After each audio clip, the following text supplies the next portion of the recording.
Hi అండి. Today ఇల్లు ఇల్లాలు పిల్లలు ఎపిసోడ్ ఏంటో చూద్దామా? టెన్షన్లో కూడా ఎంత క్యూట్గా ఉన్నావు బేబీ. హలో హలో టెన్షన్లో కూడా ఎంత క్యూట్గా ఉన్నావు బేబీ. అబ్బబ్బా నేను ఫిదా అనుకో. అవును బేబీ, భయమే లేదన్నావు, భయపడటమే అసలు నీకు బ్లడ్లోనే లేదన్నావు. మరి పిచ్చిదానిలాగా చెవటకి ఎక్కేలాగా అన్ని వీధులు పరిగెత్తుతున్నావేంటి బంగారం? ఒరే ఎక్కడున్నావురా నువ్వు? ఎక్కడున్నావురా? ఆహా, అడగగానే చెప్పేస్తారు మరి. పరిగెత్తు, అదే భయంతో పరిగెట్టు. నువ్వు అలా అడుగడుగునా భయపడుతూ ఉంటే పరిగెత్తి నేను ఎక్కడున్నానో పట్టుకో. రే, టైం 11:30 అవుతుంది. ఈ టైంలో ఇలా ఒక్కదానివే రోడ్లు వెంట పరిగెత్తడం ఏంటి? చెప్పు, ఏమైంది? ఎందుకు ఇంత టెన్షన్ పడుతున్నావు? ఇందాక రూమ్లో కూడా నువ్వు ఇలాగే టెన్షన్ పడటం చూశాను. ఏమైంది అని అడిగితే నువ్వు సమాధానం చెప్పలేదు. చెప్పు, ఏంటి నీ ప్రాబ్లం? నిన్ను ఇలా అర్ధరాత్రి పూట వీధులు పట్టుకుని పరిగెత్తుతున్న భయానికి కారణం ఏంటి? ప్రేమ అడుగుతుంది నిన్నే. ఏమైంది చెప్పు. నేను చెప్పనురా, నా గురించి నీకెందుకు? ఒరే, పిచ్చిగా ఉందా? ఎందుకని అడుగుతున్నావేంటి? నీ విషయం నా కాకపోతే మరెవరికి? నువ్వు ఇలా టెన్షన్ పడుతూ పరిగెత్తుతూ ఉంటే నేను పట్టించుకోకుండా ఎలా ఉంటాను?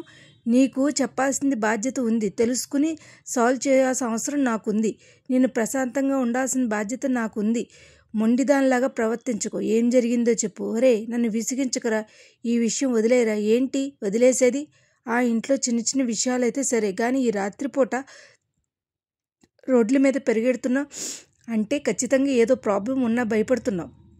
నాకు అర్థమవుతుంది. ఏం జరిగిందో చెప్పకుండా నీలో నువ్వే టెన్షన్ పడిపోతే అనవసరంగా లేనిపోని సమస్యలు పడతావు. అందుకే ఏం జరిగిందో చెప్పు. వదలమని చెప్తే అర్థం కావట్లేదా? ఒరే ప్రేమ, నా చెయ్యి విరగొడతావురా. రే అన్నయ్య, ఏంట్రా? లేరా, ప్లీజ్ రా అన్నయ్య. ఒరే వదలరా. ఒరే అన్నయ్య ప్లీజ్. ప్రేమ, ఏంటి నీ అన్నయ్య కొడతావా?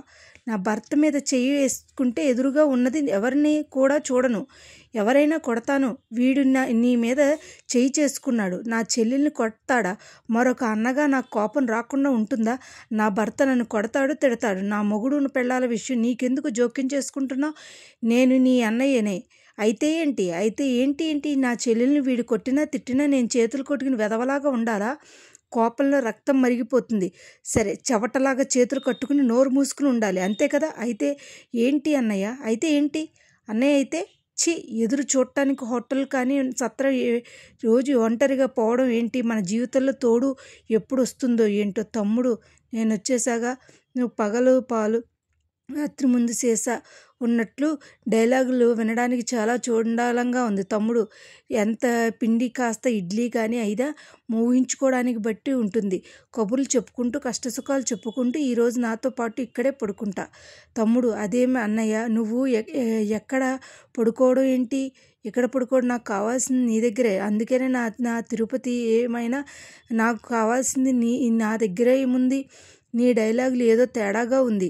సేనా, తేడా లేదు, మాడిపోయిన దోశలే. తమ్ముడు, నువ్వు చెంబు ఎంత జాగ్రత్తగా చూసుకుంటున్నావు. ఈరోజు దగ్గరుండి మరీ గమనిస్తానన్నమాట. అలాగే పెళ్ళామంత ప్రేమగా చూసుకుంటున్నట్టు చెప్పినట్టు మాట నిజమే. నీకెందుకు? హాయ్, పడుకో అన్నయ్య, పడుకో. తమ్ముడు, ఈ మధ్యలో మెలకుగా పిడుగుపడ్డట్టు రాదు. అందుకు కావాల్సింది కూడా అదేగా తమ్ముడు. ఏంటి తమ్ముడు? తొందరగా నిద్రపోవాలంటే ఏమైనా పాట పాడతావా? తమ్ముడు, ఆల్ టైమ్ ఫేవరెట్ ఏంటి? వీడు మామూలుగా కాదు తమ్ముడు. ఎప్పటికప్పుడు నువ్వు పడుకోవాలంటే ఏం చేయాలి? 1 2 3 అంటే చాలు, అంతేనా? 1 2 3 ఒక్కసారి చేంజింగ్ చేస్తే చాలు. నేను నీకు నేరుగా చెల్లి అని పెళ్ళి అయిన తర్వాత చెప్పాను కదమ్మా. అమ్మో, వీడి నిద్రలోకి అలవాటు ఉన్నట్టుంది. మర్చిపోయి హడల్లో చచ్చాను. వీడు ఏంటి పెళ్లి సంబంధం చూడటానికి చాలా సంతోషంగా. రే విశ్వ, ఏంట్రా ఏమైంది? ఈ షర్టు ఎలా చిరిగిందిరా? మళ్ళీ ఎవరినైనా గొడవ పడ్డావా? చెప్పరా, ఏం జరిగింది? చచ్చిపోండి మీరందరూ, ఎక్కడ దూకి చావండి. రే ఏంట్రా వాగుతున్నావు? నువ్వు రోషన్ సిగ్గులేని బతకడం కన్నా చచ్చిపోవడం మంచిది. రే సేన, నువ్వు విశ్వ, ఏమైందిరా? ఎందుకు అలా మాట్లాడుతున్నావు? అసలు ఏం జరిగింది? ప్రేమ ఎలా మాట్లాడిందో, ఎలా తయారైందో తెలుసా? ధీరజ్ గాడి కోసం నన్ను కొట్టింది. నేను తనకి అన్నయ్య కాదట. నా విషయంలో జోక్యం చేసుకోవద్దు. నువ్వెందుకు అలా మాట్లాడింది? రే, మనం ఎంత చెప్పినా తను వినడం లేదు. తన కోసం మనం పడుతున్న బాధని, తపనని తను అర్థం చేసుకోవడం లేదు, మారటం లేదు. మరి మన విషయం ఎందుకు జోక్యం చేసుకుంటున్నావురా? వదిలేయడానికి తనేమన్నా వస్తుందా? మన ఇద్దరి ప్రాణం. ధీరజ్ గాడు నా చెల్లెల్ని నడి రోడ్డు మీద కొట్టాడు. ప్రాణం పోయినంత అయింది. అంత చెల్లి అంత అల్లారి ముద్దుగా పెంచుకున్నాం, అపురూపంగా పెంచుకున్నాం. తనని ఏ రోజైనా ఎవరినైనా చిన్న దెబ్బ కొట్టామా? మరి వాడు నా చెల్లెల్ని మీద చెయ్యి వేసుకుంటూ ఎలా ఉంటుంది? నాకు ఒక అన్నయ్యగా నేను మాట్లాడుతుంటే జోక్యం చేసుకోకుండా ఎలా ఉంటానో, ప్రయోజనం లేకుండా, జోక్యం లేకుండా ఇలా అవమానించడానికి కాకపోతే ఇదే అసమర్థత ఆ రామరాజు గారి కుటుంబానికి కొమ్ములు వచ్చేలా చేసింది.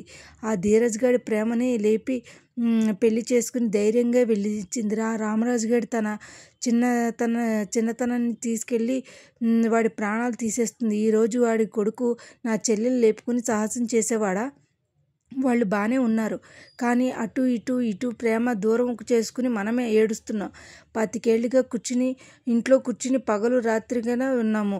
రామరాజు గారికి చావు దెబ్బ కొట్టనా? ఒక్కటంటైనా చూసానా?